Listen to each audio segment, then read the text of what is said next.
अस्सलाम वालेकुम नाजरीन। इसराइल से तवक्को करना कि वो एक नॉर्मल रियासत की तरह ऑपरेट करें वर्चुअली इम्पॉसिबल है। उनके अंदर जो नफ़रत भर चुकी है अपने नेबरिंग कंट्री से ख़िलाफ़, वो कंटेन नहीं हो पाती। सीज़ फायर हो या ना हो मैटर नहीं करता। इसी तरह गाज़ा के लोगों पे जुल्म और बर्बरियत उन्होंने जारी रखी हुई है। कल वाले दिन 61 लोग शहीद कर दिए गए।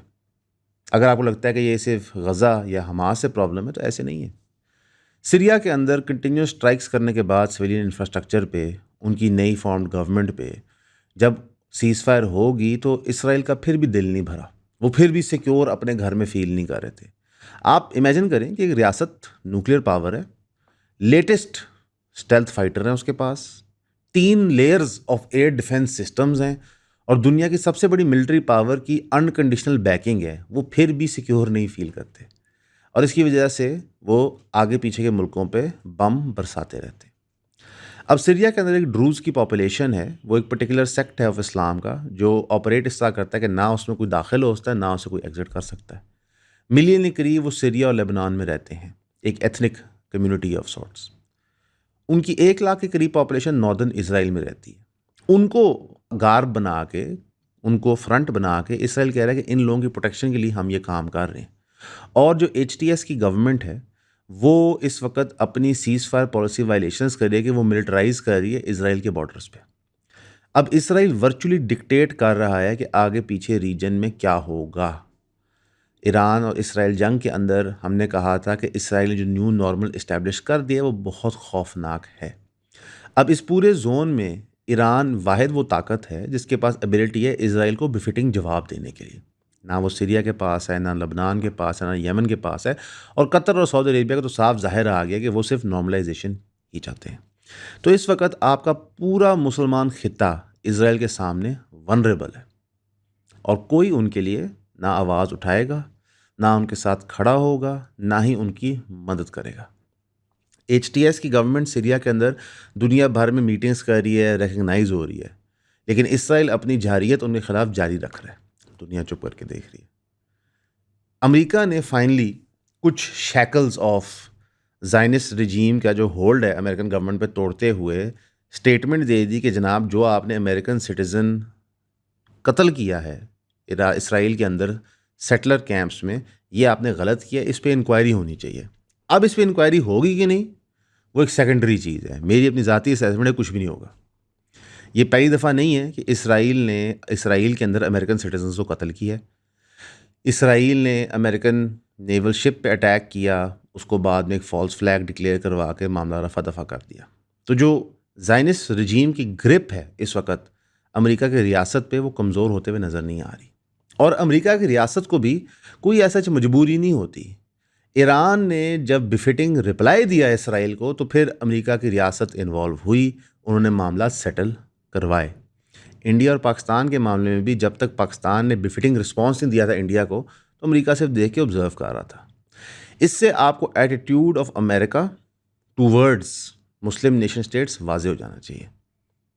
इस सब के दौरान बहरीन ने एक रिकॉर्ड ब्रेकिंग लगभग $17 बिलियन की डील साइन की है अमेरिका के साथ इकोनॉमिक टाइज बूस्ट करने के लिए। यानी एक तरफ से इसराइल चढ़ाई कर रहा है डंडा लेके, कतर ने एक बहुत बड़ी डील अनाउंस कर दी, सऊदी अरेबिया ने बहुत बड़ी डील अनाउंस कर दी, बहरीन ने बहुत बड़ी डील अनाउंस कर दी। तो अमेरिका अपनी प्रॉक्सी इसराइल एंड इसराइल की प्रॉक्सी जो अमेरिका है, ये एक वाइस वर्सा रिलेशनशिप है। ये स्टिक एंड कैरेट मैसेज के तहत पूरी के पूरे मिडल ईस्ट को कंट्रोल कर रहे हैं। पाकिस्तान इसमें क्या कर रहा है? कुछ भी नहीं। आसिम मुनीर साहब जाके लंच करते हैं डोनाल्ड ट्रंप के साथ, वो सिर्फ और सिर्फ रियासत पाकिस्तान को सिक्योर कर रहे हैं। और मैं आपको आज एक पेशन गोई कर देता हूँ। रियासत पाकिस्तान इज़ ओनली सिक्योर जब तक कि मुस्लिम रियासतें उनके आगे पीछे सिक्योर हैं। हमने आपको इस पॉडकास्ट से बताया था कि खामेनेई का गिर जाना, बलूचिस्तान वाला हिस्सा जो पाकिस्तान का है, उसका दी एंड है। क्योंकि अगर रॉ मुसाद CIA ऑपरेट करना शुरू कर दे ईरान में ओपनली, तो फिर आपको बलूचिस्तान इंसर्जेंसी रोकने में वर्चुअली ज़ीरो चांस हो जाता है। तो इसीलिए हमारा जितना बफर जोन है बिटवीन अस एंड इसराइल, उसका तगड़ा होना बहुत ज़रूरी है। लेकिन पाकिस्तान की रियासत उस पर कर कुछ नहीं रही। पाकिस्तान की सियासत, पाकिस्तान की रियासत की ख्वाहिश और अज़ाइम टोटल इस वक्त रिवॉल्व कर रहे हैं एक बंदे के आगे पीछे। वो बंदा क्या कहता है, कब कहता है, क्यों कहता है, क्या पैगाम पहुंचाता है, क्या कॉल देता है, ये रियासत को 24 घंटे जगा के रखता है। ये बंदा कौन है? Imran Khan. Ex prime minister हैं, सबसे मकबूल लीडर हैं इस वक्त पाकिस्तान के अंदर। पार्टी के अंदर इंटरनल कॉन्फ्लिक्ट के दौरान इमरान खान ने जेल से ट्वीट की, और वो ट्वीट इस वक्त जीनत है हमारे पूरे के पूरे social media platforms, TV news cycle का। उन्होंने कहा पार्टी की जो भी अंदरूनी इख्तलाफात हैं, आज के बाद कोई पार्टी का मेंबर इसको पब्लिकली डिस्कस नहीं करेगा, ना किसी सोशल मीडिया अकाउंट के थ्रू, ना न्यूज़ चैनल के ऊपर, ना ही कोई पार्टी का वर्कर इनको ओपनली डिस्कस करेगा। ग्रोहबंदी आज से ख़त्म। सिर्फ़ और सिर्फ हम अब मुज़ामत करेंगे, मुफाहमत यानी नेगोशिएशन का टाइम ख़त्म हो चुका है। हमने अपनी मूवमेंट चलानी है, हमने लोगों को मूवमेंट के अंदर शामिल करना है, एंड दैट इज़ इट। साथ ही उन्होंने बात की किस तरह मेरे साथ जो सलूक किया जा रहा है वो इंतहाई बर्बरियत वाला है, स्पेशली जो मेरी बीवी के साथ सलूक किया जा रहा है, और उसकी वजह भी उन्होंने बताई। उन्होंने कहा जब फील्ड मार्शल आसिम मुनीर जब उस वक्त आई बिलीव DGI थे, उनको रिमूव किया गया, तो उन्होंने थ्रू जुल्फ़ी बुखारी मेरी बेगम को पैगाम पहुंचाया मुलाकात के लिए, और मेरी बेगम ने रिफ्यूज़ किया। इसलिए आसिम मुनीर साहब मेरी बेगम के ख़िलाफ़ वेंडेटा चला रहे हैं, और अगर मुझे और मेरी बेगम को कुछ होता है तो फिर लोगों ने अपना अंजाम आसिम मुनीर साहब से लेना है। यानी कि उन्होंने कॉन्फ्रंटेशन अब क्लियर कर दी है कि सिर्फ इमरान खान है और दूसरी तरफ फील्ड मार्शल आसिम मुनीर है, कोई सिविलियन गवर्नमेंट नहीं है, बाकी लोग मैटर नहीं कहते। ये कंपटीशन और टाकर है। जब इतना ओपनली इमरान खान साहब ने बात कर दी, तो उन्होंने PTI का रूम वर्चुअली क्लोज कर दिया मुफाहमत का, और उन्होंने पार्टी को भी क्लियर डायरेक्शन दे दी कि जनाब ये ही होगा। और उन्होंने साथ ये भी कह दिया कि कोई ओहदेदार बड़ा छोटा मोटा लंबा पतला मैटर नहीं करता, अगर कोई प्लान के साथ नहीं फॉलो करेगा तो मैं इमरान खान सिस्टम को जेल के अंदर से चलाऊंगा। इसका एक कॉन्सिक्वेंस आने वाले दिनों में मेरे ख्याल से ये होगा कि इमरान खान साहब की मुलाकातें बंद कर दी जाएंगी, ताकि उनका पैगाम बाहर पहुंच ही ना सके, और दोबारा से पार्टी के लोगों के थ्रू मुख्तलिफ पैगामात, इंफॉर्मेशंस दी जाएंगी मार्केट के अंदर। जहाँ तक सेनेट की टिकटों का बात था, तो वहाँ पे इमरान खान साहब ने कहा कि पार्टी आपस में डिसीजन करके डिसाइड कर ले, और पार्टी की डिसीजन मेकिंग ये लग रही है कि जो सरमायादार है उसको टिकट जाएगा, जिसमें एक लाहौर की बड़ी पार्टी है पठान, जिसको सेनेट की सीट दी जा रही है, हालांकि PTI में वो मकबूल नहीं है। मशाल यूसुफजई ने अनाउंस कर दिया कि मुझे भी सेनेट की टिकट मिलेगी। अभी तक किसी PTI के ऑफिशियल चैनल ने अनाउंस किया, लेकिन उन्होंने अपने ट्विटर पे ये चीज़ अनाउंस कर दी। इंटरनेशनल स्टेज पे जंग गर्म हो रही है, और इंटरनल स्टेज में पाकिस्तान में अब लग रहा है कि PTI अपने पास कोई ऑप्शन नहीं छोड़ रही। सारी कश्तियाँ जला के इमरान खान साहब कह रहे हैं जनाब हम डू और डाई सिचुएशन में जाएंगे, क्योंकि इमरान खान साहब ने तो ट्वीट के स्टार्ट में ये भी कह दिया कि मैं जेल में सारी उम्र रहने को तैयार हूँ। PTI का जो एवरेज सियासतदान है, जो उसका MNA MPA होपफुल है, या फॉर्म 45 का जीता हुआ MNA MP है, उससे अगर आप बात करें तो कहते हैं यार हम मोबिलाइज़ करने बंदे तो कहाँ लेके जाएं, हमें पता ही नहीं है कि मोबिलाइज़ करके बंदे कहाँ लेके जाने। हम बंदे मोबिलाइज़ करते हैं, स्टेट हमारे ऊपर क्रैकडाउन शुरू कर देता है। तो इमरान खान साहब ने जिन्होंने अल्टीमेटम दे दिया है, अल्टीमेटम ले लिया है, क्या उनकी पार्टी फॉलो सूट करेगी, ये आने वाला वक्त बताएगा। लेकिन ये काफ़ी बड़ा स्लैप है उन लोगों को जो पार्टी के अंदर रह के सोशल मीडिया और मीडिया के ऊपर पार्टी के खिलाफ बयानबाजी कर रहे थे। क्या ऐसे ग्रोहबंदी रुक जाएगी? प्रॉब्ली नहीं, लेकिन ग्रोहबंदी को रूम कम मिल जाएगा एक दूसरे के खिलाफ वेंट करने का, और अगर इमरान खान साहब को वेंटिंग नज़र आ गई तो फिर इसका रद्द अमल बड़ा सख्त भी हो सकता है। तो जो JUIF के लीडर थे मौलाना फजल रहमान, जिन्होंने कहा था कि मैं PTI के अंदर चेंज प्रेडिक्ट कर रहा हूँ KP गवर्नमेंट में, उसका कुरा अब नज़र आता है हमें कि अगर अली मीन गंडापुर साहब ने इमरान खान साहब की विशेज़ फॉलो ना की तो हो सकता है कि आपको नया CM नज़र आए। ये कितना फ़ायदेमंद होगा इसे वक्त ही बताएगा, लेकिन बाज़ार ये चीज़ नज़र आएगी। सबसे पहले आप सबका बहुत शुक्रिया हमें सब्सक्राइब करने के लिए। जिन जिन दोस्तों ने हमारी फैमिली में शामिल हुए 3000 की सब्सक्रिप्शन लेके, काइंडली हमें व्हाट्सएप किया करें ताकि हमें पता हो कि हमने किस ग्रुप में ऐड करना है। वैसे जो आप सब्सक्राइब कर रहे हैं, इसके लिए आपको 12 वीडियोज़ हर महीने मिलेंगी जो प्राइवेट वीडियोज़ होगी, यानी कि वो कॉन्टेंट किसी ने ना पहले देखा होगा, ना वो कभी किसी मेन चैनल पर अपलोड होगा, वो सिर्फ आपके कंजम्पशन के लिए होगा जो 3000 की सब्सक्रिप्शन पे कर रहे हैं। अब वो कंटेंट होगा क्या? उसमें आपको लाइफ स्टोरीज पता चलेंगी, कुछ फ़िलोसॉफिकल आइडियाज़ डिस्कस होंगे, कुछ पर्टिकुलर इंसिडेंट्स होते हैं जिसकी वजह से चैनल्स डिमोनेटाइज हो जाते हैं, वो ग्रेट डिटेल में डिस्कस होंगे। कुछ आपके साथ कंटेंट शेयर किया जाएगा जो अवेलेबल नहीं है आम पब्लिक को और जो पब्लिकली उस तरह शेयर भी नहीं हो सकता। मोस्टली चीज़ें एजुकेशन रिलेटेड होंगी, हर चीज़ का कोई लेसन होगा पीछे, लेकिन ज़्यादा से ज़्यादा इसको आप सब्सक्राइब करें ताकि आप हमारे काम को सपोर्ट कर सकें। तो प्लीज़ हमें सब्सक्राइब करें, 3000 रुपीज़ भेजें, व्हाट्सएप करें और ईऑन फैमिली का हिस्सा बने। Thank you. कल हमने आपको बताया था कि पेट्रोल और डीजल महंगा हो रहा है। आज हमें बड़ी खुशी से रिपोर्ट कर रहे हैं कि ये बिल्कुल महंगा हो गया है। रात को 12 बजे ये इन इफेक्ट हो गया था। लगभग 11.37 रुपये डीजल बढ़ गया है और 5.36 रुपये पेट्रोल बढ़ गया है।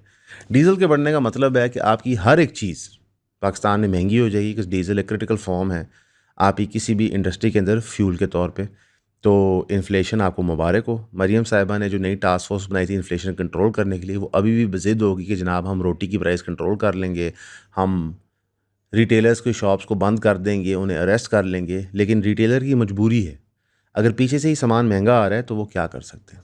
सरकार ने शॉर्टफॉल को कवर करने के लिए 5 लाख टन इंपोर्ट करने थे, वो अब सिर्फ 50,000 टन इंपोर्ट करेंगे, क्योंकि जो 5 लाख टन वो इंपोर्ट करना चाहते पहले, उसके ऊपर वो ड्यूटीज़ माफ़ करना चाहते हैं। ज़ाहिर है अगर वो ड्यूटी समेत शुगर इंपोर्ट करेंगे और वेव ऑफ नहीं देंगे तो मार्केट में फिर महंगी शुगर आएगी, प्राइस कंट्रोल नहीं हो सकेगी। IMF ने कहा आप किस चक्कर में ड्यूटीज़ वेव ऑफ कर रहे हैं, चुप करके आप ड्यूटीज़ लें। तो फिर रियासत ने डिसाइड किया हम सिर्फ 50,000 टन मंगवाएंगे। यानी कि पहले हमने एक्सपोर्ट किया, उस पर कमीशनें कमाई, मोटा प्रॉफिट शुगर कार्टेल ने कमाया। जब प्राइस कंट्रोल नहीं हो सकी, उस मैकेनिज्म को करेक्ट करने के लिए हमने कहा हम इंपोर्ट करेंगे। लेकिन IMF ने कहा आप किस हैसियत से कुछ भी इंपोर्ट कर रहे हैं ड्यूटीज़ वेव करके, चुप करके अपना काम करें। अगर आपने 7 बिलियन के प्रोग्राम में रहना है हमारे, तो ये ब्रीच आप नहीं कर सकते। इस सारे दौरान PTI की डॉक्टर यास्मीन राशिद साहब हैं, जो एक सर्वाइविंग कैंसर पेशेंट है, एक बूढ़ी उम्र की खातून है जो जेल में है पिछले 2 साल से वर्चुअली, उनको शिफ्ट किया गया है सर्विसेज अस्पताल, क्योंकि उनकी हेल्थ बहुत बुरी है। मैदे की तकलीफ़ है, वॉमिटिंग कंटिन्यूस जा रही है और lack of oxygen in jail की वजह से उनकी हालत और डिटीरियरेट कर रही थी। हालांकि एक जेल के अंदर एक बेसिक फैसिलिटी दी जाती है किसी भी इनमेट को, ताकि उसकी ज़िंदगी और मौत की कशमकश ना क्रिएट हो जाए, लेकिन यास्मीन साहिबा के साथ ये नहीं किया गया, जिसकी वजह से उनकी हालत काफ़ी क्रिटिकल है। एक 74 साल की खातून को इस हालत में देख के मेरा ख्याल है कोई बंदा पाकिस्तान में नहीं होगा जो कहेगा यार ये जाती है। ना 9th में ही किसी फुटेज में यास्मीन राशिद साहिबा का तोड़ फोड़ करते हुए आपको नज़र आता है, ना ही लोगों को मोटिवेट करते नज़र आता है कि जाके आप हमला करें, बल्कि ऑपोजिट चीज़ नज़र आती है कि वो लोगों को बाकायदा रोक रही होती है। लेकिन फिर भी रियासत इंसिस्ट करती है कि नहीं, हमने इबरत की मिसाल उनको बनाना ही बनाना है। अल्लाह माफ़ करे, अल्लाह हमारे पे रहम करे। इलेक्शन कमीशन ऑफ पाकिस्तान अदल और कानून को फॉलो करते हुए KP में उन्होंने PMLN को एक और सीट दे दी। ये जो डिस्ट्रीब्यूशन ऑफ सीट्स हो रही है, specially distribution of reserve seats हो रही है, ये तो बंदर बांट है। जिसका दिल चाह रहा है वर्ल्ड वाइज की तरह उसको चीज़ें दी जा रहा है। कोर्ट में वो चीज़ अब चैलेंज हो नहीं सकती। कोर्ट्स ने मौक़िफ़ क्लियर कर दिया है कि हम नहीं इंटरेस्टेड इंसाफ देने पे, हम सिर्फ और सिर्फ इंटरेस्टेड हैं पर्टिकुलर मखसूस तबके के ऑर्डर्स फॉलो करने के लिए। अच्छी बात है। मेरा ख्याल है कि जो इस वक्त अमेरिका में पैनल डिस्कशन हो रही है कांग्रेस के अंदर, जिसमें जुल्फ़ी बुखारी साहब शामिल हैं, जो इमरान खान साहब के right hand man of sorts हैं आप कह सकते हैं, उस बात को और तक़वियत मिल जाती है। वहाँ पे जो वो बात कर रहे हैं कि जी ग्रोस ह्यूमन राइट्स वायलेशंस हो रही हैं, एक्स्ट्रा ऑर्डिनरी सिचुएशन है। क्या अमेरिका का प्रेशर आएगा पाकिस्तान में? मोस्ट प्रॉब्ली नहीं। देखिए उन्होंने काफ़ी क्लियर कर दिया था मौक़िफ़ कि वो हाइब्रिड निज़ाम से काफ़ी खुश हैं। लेकिन हर जगह जहाँ पे हमारी मकबूलियत बढ़ रही है बिकॉज ऑफ हमारी परफॉर्मेंस वॉर इन इंडिया, तो ये सारे मामलात जो हैं सामने आके हमारी उस मकबूलियत को गिराते हैं। रियासत फिर भी नहीं समझ रही। रियासत कह रही है कि हमारा जो दिल चाहेगा हम करेंगे। कोर्ट्स के पास टाइम नहीं है रूटीन ही कैसे सुनने का, लेकिन कोर्ट्स ने डे टू डे हेयरिंग्स करके जो ब्लास्फेमी प्रोब केस था या ब्लास्फेमी गैंग केस था, उसमें पैनल की अप्रूवल दे दी है। हमारा मौक़िफ़ इसमें बहुत सिंपल है। कोई बंदा किसी भी क्राइम में कन्विक्ट नहीं होना चाहिए अगर वो इनोसेंट है। अगर उसके लिए एक पैनल बनाना चाहिए, बनाएं। हर केस को इंडिविजुअल मेरिट पे डील करें। इस पर्टिकुलर केस के अंदर फॉर सम रीज़न इसको एक कंजर्वेटिव वर्सेस लिबरल इशू बना दिया था। क्या पाकिस्तान में ब्लास्फेमी का कानून होना चाहिए? बिल्कुल होना चाहिए, और वो ब्लास्फेमी का कानून शरई हैसियत से दुरुस्त होना चाहिए। इस तरह हनफी फ़िक़्ह के मुताबिक माफ़ी की गुंजाइश होती है ब्लास्फेमी के कानून के अंदर, और वो कानून अप्लाई उस बंदे को होता है जो रिपीटेडली ब्लास्फेमी कर रहा हो, पब्लिकली ब्लास्फेमी कर रहा हो और फसाद क्रिएट कर रहा हो उस ब्लास्फेमी के थ्रू। इसी कई मिसालें आपको इमाम अबू हनीफा और सब्सिक्वेंटली हनफी फ़िक़्ह के अंदर मिल जाती हैं। तो अगर पाकिस्तान हनफी फ़िक़्ह फॉलो करता है, विच मेजॉरिटी पाकिस्तान करता है, हमारा मोस्ट शरिया कंप्लायंट काउंसिल वहीं से देख रहा होता है, तो ब्लास्फेमी लॉ होनी चाहिए, उसकी शक्ल प्रॉब्ली डिफरेंट होनी चाहिए।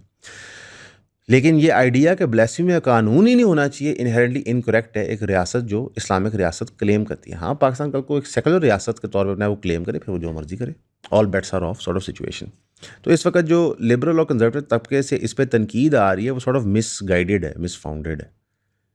क्या इनमें से कुछ लोगों ने ब्लास्फेमी कमिट की होगी? हो सकता है। क्या इन लोगों के ऊपर एक डिटेल्ड इंक्वायरी होनी चाहिए कि इनको ट्रैप नहीं किया? बिल्कुल होना चाहिए। और इसके रिजल्ट में जो ब्लास्फेमर साबित होता है तो by letter of the law आप उसको सजा दें। ये क्यों नहीं हो रहा? क्योंकि हमारे कोर्ट्स दानिस्ता या नादानिस्ता तौर पे रूल ऑफ लॉ को तोड़ते हैं, लोगों का ट्रस्ट नहीं होता। तो ये बेसिकली साथ साथ ट्रायल चला था इस्लामाबाद हाई कोर्ट में, साथ साथ मीडिया ट्रायल चला था।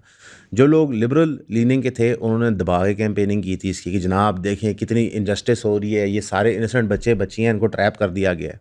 ओके।